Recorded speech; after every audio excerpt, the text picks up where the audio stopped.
Hello, good evening to all of the students. Now we will discuss about the question papers for problem as an practice sets. जो question papers होते हैं ना practice के लिए वो हम लोग डिस्कस करेंगे अभी.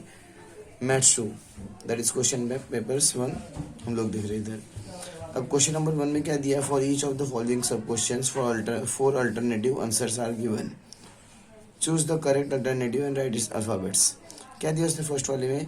4 अल्टरनेटिव आंसर्स दिया है उसने और उसमें सब लोगों को चूज करना है अल्टरनेटिव ऑप्शन उसका. तो simple and examples.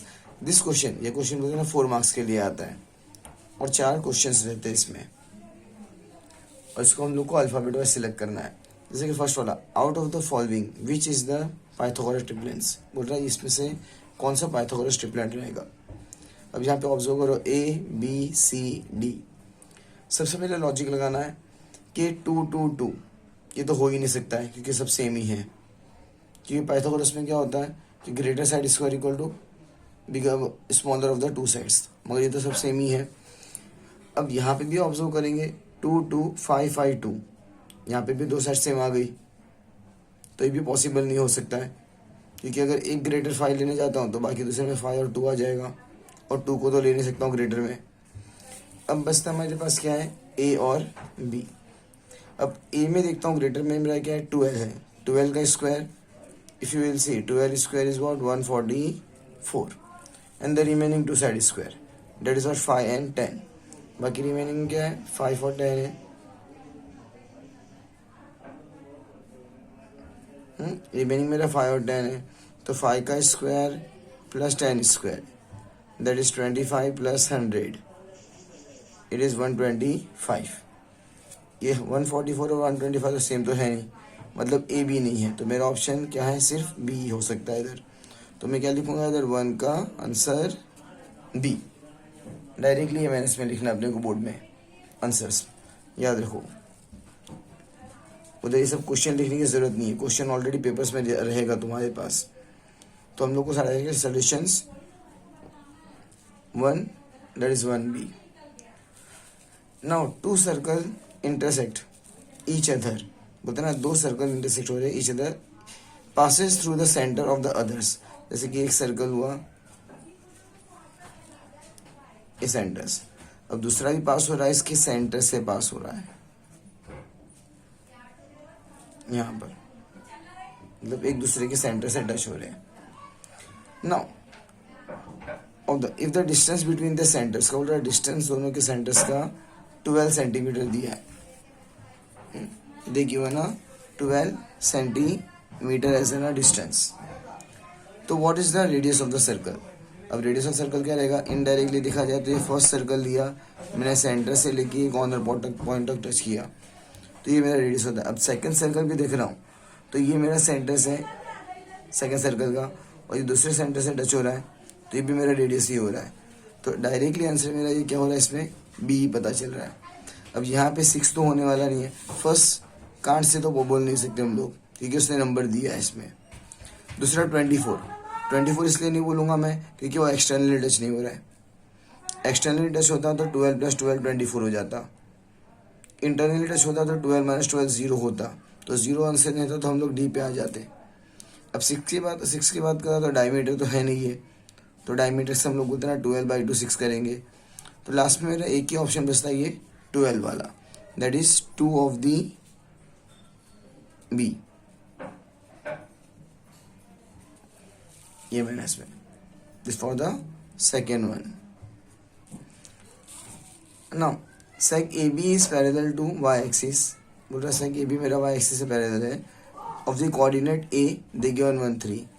then the coordinate of point B can be. B का कोऑर्डिनेट क्या रहेगा? अब ये मेरा फर्स्ट हम लोग ने बना दी है. AB किसके? ये x एक्सिस है और ये y एक्सिस है. मेरा किसके पैरेलल है? y के पैरेलल है तो y मेरा ये पैरेलल हो गया. यहाँ पे मेरा पॉइंट A टच होता है समथिंग. यहाँ पे पॉइंट A है मेरा 1,3 पे टच हो रहा है ये. Then the coordinate of the point B. Coordinate of point B कहाँ पे रहेगा? तो ये एक A पॉइंट है तो डाउनवर्ड में डेफिनेटली ये मेरा क्या होने वाला है? B होने वाला है. तो B में अगर देखते हैं अपवर्ड तो मेरा पॉजिटिव होता है +1 समथिंग। तो b ये मेरा x ही है और y डाउनवर्ड में आ रहा है, तो x का तो मेरा 1 ही है इसमें, तो y भी मेरा क्या है 3 है, मगर ये डाउनवर्ड में जा रहा है तो क्या होगा -3। तो इसका आंसर मैं देखता हूँ तो मेरा क्या है 1, -3 आता है ये। तो ये क्या है मेरा 3 का D, ये 3 का D हो रहा है इसमें answer. Now this is was the solution number C, third. या तो हम लोग 3 लिख के D लिख दिए तो भी पता चल जाएगा उसको। अब 4 पे आते, the ratio of the numeric value of the circumference and the area of circle is 2:7। उसने रेशियो दिया 2:7 दिया और अपने को सर्कमफेरेंस निकालना है। अब सर्कमफेरेंस तो मुझे पता है क्या होता है, 2πr होता है, and the area of circle is what πr square, ये गिवन। और ये क्या दिया अपने को 2/7, ये मेंशन कर दिया अपने को। यहाँ से देखता हूँ तो एक आर मेरा कट हो जाएगा, पाई भी कट हो जाएगा, 2 भी कट हो जाएगा, 1/r = 1/7। तो r = मेरा क्या हो जा रहा है, ये 7 हो जा रहा है। अब सर्कमफेरेंस का फॉर्मूला क्या होता है मेरा, 2πr होता है, 2πr। इधर हम लोग आंसर देखेंगे सब में पाई। अपॉन में पाई तो आ नहीं रहा है, तो अपॉन में पाई नहीं आ रहा है, तो b और d तो आंसर मेरा रहने वाला नहीं है। जैसे मैंने पाई कट किया, मतलब समझ जाने का b और d मेरा आंसर नहीं है। The answer is not of the b and the d। Now the answer is only what a and c। अब a और c में क्या आंसर रहेगा, अब मेरा ये तो सिर्फ रेडियस निकला r = 7, तो r = 7 रेडियस निकला है, तो c = 7 दिया है, तो ये तो पॉसिबिलिटी नहीं होता है क्योंकि ये तो 7 तो मेरा रेडियस है। तो डायरेक्टली मेरा आंसर जाता है 14π के ऊपर। That is 2πr, 2π will remain as it is and this is was 7, 14π। ये तरह से अंदाज़ा लगा लेने का अपने को, तुम लोगों को अंदाज़ा लगा लेने का कि क्या आंसर हो सकता है और क्या नहीं। इसमें 4 का A याद रखो, इसमें अपॉन पाई नहीं है तो मतलब B और D नहीं है। 7 आया है तो 7π तो इधर ऑलरेडी है, तो मतलब सर्कमफेरेंस में तो 2πr आता है, दैट इज 2 7 14।